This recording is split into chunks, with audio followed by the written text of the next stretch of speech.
one of the most interesting parts of the near-death experience to me. These patients will tell us that in the closing moments of their life, often in presence of this being of love who is with them, that they see a panorama before them which consists of every single thing that they've ever done in their lives, from the moment of their birth right through the time of their close call with death. And they say that they see it all simultaneously, not with the events in temporal sequence, but rather all displayed there at once in a way that they find very difficult to describe. As those hospital walls virtually disappeared, and I saw every minute detail of my life, seeing my own cesarean section birth through the 20 years that I had lived, because I was only 20 at the time. With the light, there is this panoramic view of my life. It starts with birth. It continues right on to where we are at this point. All at the same time, I am part of the view, as well as watching it. I am actually doing these things. I guess it's a speeded up version of a camera that just runs double time or something.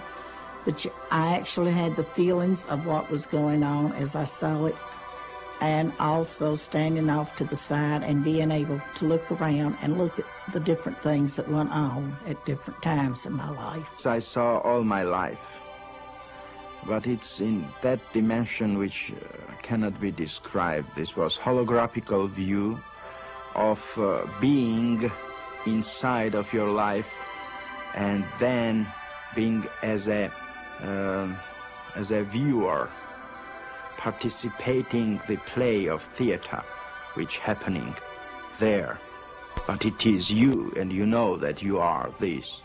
At Disney World, they have this Kodak ride where you sit in this seat and you go, there's this movie that surrounds you, and it makes you feel like you're a part of the action, and you can even get butterflies when there's a big drop or something. So it was around me in a form to where it was like I was participating, but it was participating in the mind or in thought, but it just seemed like a lifetime of pain happened in just a short period of time. I had a panoramic view of my life, every feeling, every thought, every action, every deed, all at the same time. The same time. And as it started happening, I began to see how I affected the person that I had the encounter with, or the experience, whether it be me personally or whether it be someone else. And then how they were affected, how it was one step removed from us and how they were affected. And believe me, there is nothing hidden in your life. If you imagine this panorama of your life as like a still pond, and each action in your life is like a pebble which you flip into that pond. Mm-hmm. At the point where that pebble impacts on the surface, you see ripples going out. Right. But he said that as these ripples in this panorama impinge on others, yep, then you can see the secondary effects going off from those people in the form of ripples. I see. So I think it illustrates how tied in we all are to one another in this life, how profoundly our actions and our feelings affect others. And of course, in this life review, we're made aware of that in a very profound way. Yeah. And people say, too, that it's not the events in your life that you would necessarily expect which get reviewed. It's not the big accomplishments, but rather the simple acts of kindness, often things that you would even have forgotten. You will see the things that you did out of your heart, helping an old woman, picking a kid up, helping someone, an action that you take, uncalculated, unthought, just out of goodness of your heart. These things herald through the universe, not your great accomplishments, not what you achieve or what you think has value. The little things have value. And what I had always thought was important and nice things I had done, they didn't even count for anything. It's the little unknown things that you do for one another. And love there is always helping to give others a love and helping hand along the way, and at the same time you're benefiting because you're receiving also. And the question was, what have you done with your life to show me? Well, I'm looking around this panoramic view, and I'm hoping that you'll notice some good things, and of course I'm trying to pick the best thing and hoping you won't see some rather embarrassing things that happened to me as a teenager. And I thought, well, I was an Eagle Scout. Immediately came back, that glorified you. Again, the answer the second time, what have you done with your life? But this time the emphasis was on to show me. But I understood what he was saying. He was asking me, had I learned to love my fellow human beings the way that he totally accepted and loved me? And when you look at it from a place to review and to be critical of yourself, not to be judged, to be condemned. There is no condemnation in it. There is none. There is nothing but, hey, look at yourself. Look who you really are. And look what you've done. And then give it a value in the eyes of God. The death experience gives you a value of what that love is.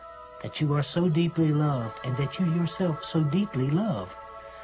You begin to sense a part of yourself greater and far more magnificent than you ever give yourself credit for. Frequently, too, people tell us that this being is also interested in the knowledge that they've acquired in this life. If there is a scene in which one is seeking knowledge by taking a course or attempting to understand something, that this being comments in an almost offhanded sort of way, that even after we die, the process of learning goes on, and that what we learn here we can take with us to the next realm. People say that love primarily, and then in a secondary, almost grace note sort of way, that it seems to be the knowledge and the understanding we acquire. How interesting. After a time in this light, all of these people have to pay a return trip back. And it's very interesting that when they do, after having been in the presence of this being of love and light for a while, they literally don't want to come back. They resist the attempts very often made to send them back. I never wanted to come back. I wouldn't have traded, and I would not trade today. For the few moments that I got to spend on the other side, I wouldn't trade 20 of these lives.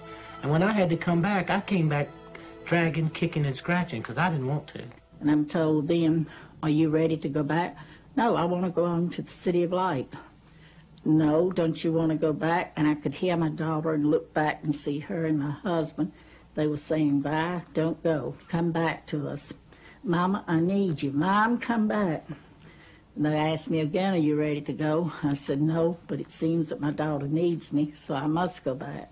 I really had no reason to go back except that I can remember my mother. And I know that I'd put her through a lot. I was a very accident-prone kid. And she used to say, if you ever die before I do, I'll never forgive you. My mother was so adamant about me not dying before she did. I think that's what first came into my mind. We are alive because of love. And this was what brought me back, which, to be honest, I didn't want to come back, but this love brought me back. Love of that people who wanted me back. Other times they say that they're given a choice, that they're told that they can either go on with the experience that they're having then, or else they can return to the life they've been leading. She said you can stay here, or you can or go back. If you stay